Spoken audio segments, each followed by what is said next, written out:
साफ देखा जा रहा है कि फौज सीधी गोलियां चला रही है और लोगों के ऊपर फायरिंग की जा रही है।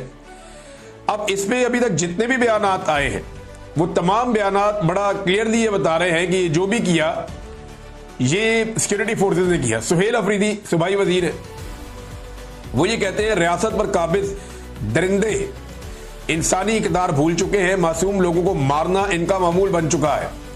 वादी तीरा में पुरअमन मुजाहिरीन को शहीद करना इस बात का वादे सबूत है कि रियासत पर काबिज दरिंदे हमें कीड़े मकोड़े समझ बैठे हैं। लेकिन इस दफा हम किसी भी किस्म की डॉलरी जंग का ना हिस्सा बनेंगे और ना ही किसी मखसूस टोले को अपने खून से जजीरे खरीदने देंगे। ये खुद साख्ता दहशतगर्दी है जिसका फैसला लंदन प्लान में बंद कमरों में किया गया था और हालात खराब होने से पहले हमने पूरी कौम को इसके बारे में आगाह किया था। खून के सौदागर ये भूल चुके हैं कि ये सन 2004, 2002 नहीं है, ये 2025 है और अब हर शहरी बाशऊर हो चुका है। इंशाअल्लाह आपके गलत फैसलों को मानने से पहले भी कई दफा इनकार कर चुके हैं और आइंदा भी करेंगे। हम अपनी कौम के साथ खड़े थे, खड़े हैं और खड़े रहेंगे। इस जुल्म, जबर, फस्तायत और मासूम कबायलियों का खून बहाने की हम बहुत दफा मजम्मत कर चुके हैं, लेकिन अब फैसला सड़कों पर करने का वक्त आ गया है। तमाम पख्तूनों को इस खुद साख्ता आग जो कि डॉलरों के पुजारी लगा चुके हैं, इसको रोकने के लिए सड़कों पर आना होगा, वरना ये आग अगर खैबर पख्तूनख्वा में लगी है तो इसकी तपिश कराची, लाहौर और इस्लामाबाद में भी महसूस होगी। अब नाज़रीन, इसमें एक स्टेटमेंट जो है वो शानदाना गुलजार साहिबा का भी है और उन्होंने तो बड़ा क्लियरली जो स्टेटमेंट दिया उसमें उन्होंने एक बात की है कि ये कौन सी रियासत है जो मादनियात के लिए अपने निहत्ते शहरियों का खून कर रही है। उनका ये कहना है कि ये जो ऑपरेशन किए जा रहे हैं या शहरियों का खून बहाया जा रहा है, ये इसलिए हो रहा है कि हमारी मादनियात पे कब्जा करना चाहती है रियासत। और रियासत पाकिस्तान को पता भी, डार साहब भी अमेरिकन के साथ मादनियात की जो मिनरल्स हैं, कीमती मिनरल्स, उनकी वो क्रिटिकल मिनरल्स, उन्होंने वर्ड यूज किया मार्को रूबियो ने, ये भी उसी की बात करके हैं, आर्मी चीफ भी उसी की बात करके आए, डोनाल्ड ट्रंप भी उसी की बात करते हैं, उनकी गवर्नमेंट अमेरिका की वो इसी की बात करती है कि उन्हें खैबर पख्तूनख्वा के जो कीमती मादनियात हैं कबायली इलाकों के, उन सब पे अमेरिका को कंट्रोल चाहिए और पाकिस्तान की हुकूमत ये कंट्रोल देना चाहती है। इसमें ये अपनी जेबें भरेंगे और अवाम के हाथ कुछ नहीं आएगा। मैं पाकिस्तानी अवाम को एक बात का यकीन दिलाना चाहता हूं कि ये एस्टेब्लिशमेंट और ये हुकूमत आपकी सारी मादनियात बेच देंगे अमेरिका को खुश करने के लिए और ये अपनी जेबें भर के यहां से भाग जाएंगे। आपके पल्ले कख नहीं आएगा। माजी में भी इन्होंने यही किया, ये अभी भी यही करेंगे। नाज़रीन, यहां पे एक सवाल जो है वो इकबाल अफरीदी साहब ने उठाया है। वो तो साफ कह रहे हैं कि सेक्टर कमांडर से पूछना चाहता हूं मैं और कमांडेंट से पूछना चाहता हूं कि यहां पे गोलियां क्यों चलाई और हमने तो आपको बंदूक दी है इंडिया से लड़ने के लिए, आप बंदूक से हमारे बच्चों को मार रहे हैं और ये बंदूक तो रियासत ने दी है ना, तनख्वाह तो आप रियासत से लेते हैं। अब इसी तरह का जो स्टेटमेंट है वो सेनेटर मुश्ताक अहमद साहब का भी है। वो इस बारे में कहते हैं कि वादी तीरा में जिला खैबर में सिक्योरिटी फोर्सेज की तरफ से फायर किया जाने वाला मार्टर गोले से एक बच्ची की शहादत के बाद इलाके के अवाम के पुरअमन एहतजाज पर सिक्योरिटी फोर्सेज की फायरिंग से 6 बेगुनाह सिविलियन मुजाहिरीन की शहादत की इतलात आ रही है। यह बदतरीन हुकूमती दहशतगर्दी है। क्या कबायली अवाम को अपने जिगर गोशों के कत्ल पर एहतजाज का हक नहीं है? क्या पुरअमन आईनी एहतजाज का जवाब सीधी फायरिंग और मुजाहिरीन का कत्ल है? इस्लामाबाद में भी यही हुआ था ना, सीधी फायरिंग कर दी थी अवाम के ऊपर। तीरा के मजलूम अवाम के साथ हूं मैं। इस हुकूमती कत्लो गारतगिरी की मजम्मत करता हूं। इस अंदोनाक वाकये की अदालती इंक्वायरी का मुतालबा करता हूं।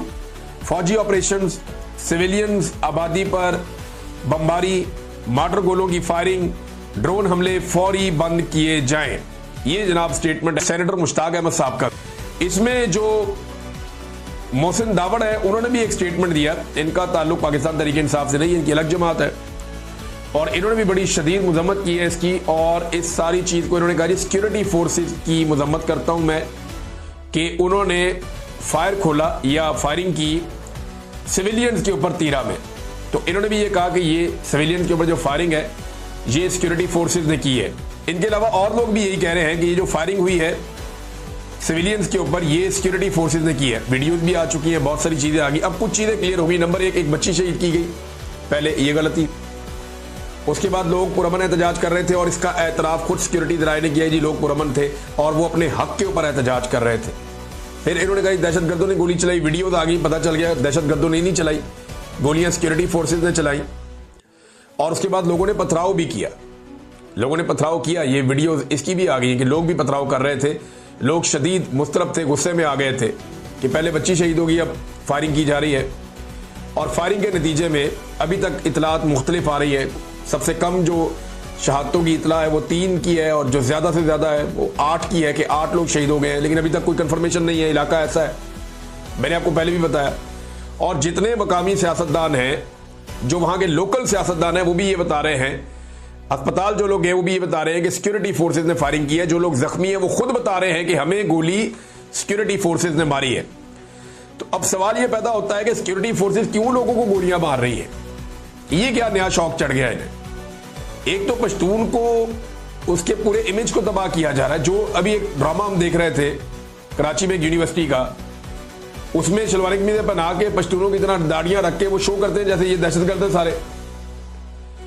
आप पूरे एक कल्चर को दहशतगर्द करार देने के तुले हुए और उनको मारते चले जा रहे हैं। क्या उनका खून का रंग कोई और है? क्या वो कीड़े मकोड़े हैं, वो इंसान नहीं है? क्या सिर्फ आपके हुकूक है, उनके हुकूक नहीं है? कि लाहौर में और कराची में किसी को कुछ नहीं होना चाहिए, रावलपिंडी में किसी को कुछ नहीं होना चाहिए, लेकिन यहां कोई पश्तून मारा जाता है तो मारा जाए, कोई बलोच मारा जाता है मारा जाए, कोई कोयटा का रहने वाला हमारा पश्तून मारा जाता है तो मारा जाए, कोई गरीब मारा जाता है चलो पंजाब का भी तो वो भी मारा जाए। सिर्फ हक जो है वो पाकिस्तान में अशराफिया का है, यही इंसान है, अशरफुल मखलूकात सिर्फ ये है, बाकी सारे कीड़े मकोड़े हैं। ये नादरीन पाकिस्तान के साथ हो रहा है और पाकिस्तानियों के साथ लगातार किया जा रहा है। और जहां इन्होंने जाकर लड़ना है वहां लड़ने की इनमें सलाहियत ही नहीं है, वहां ये बात ही नहीं कर सकते, वहां इनका मुंह ही नहीं खुलता।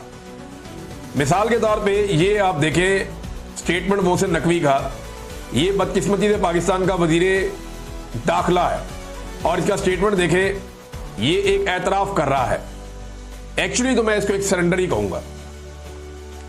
वो ये कह रहे हैं जी हमने काफी कंसल्टेशन की है और उसके बाद हमने ये फैसला किया मिनिस्ट्री ऑफ फॉरेन अफेयर्स के साथ कि बलूचिस्तान की गवर्नमेंट के साथ भी हमारी बात हुई है और सिक्योरिटी एजेंसीज के साथ भी हुई है और ये डिसाइड हो गया है कि जो ज़ायरीन हैं जो ईरान जाते हैं ज़ियारतों के लिए, उन्हें इजाज़त नहीं दी जाएगी कि वो बलूचिस्तान की सरजमीन से ज़मीनी ट्रैवल करें। ये सबसे सस्ता रास्ता यही होता है कि ये अब बाई एयर ही जाएंगे।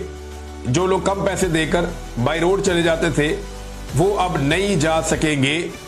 मोहसिन नकवी का जी फ्लाइटें बढ़ा देंगे, ये कर देंगे, वो कर देंगे, फैसिलिटेट करेंगे, लेकिन जो गरीब लोग बेचारे ज़ायरीन जाते थे वो अब नहीं जा पाएंगे। और ये एक बहुत बड़ा सरेंडर है मोहसिन नकवी का।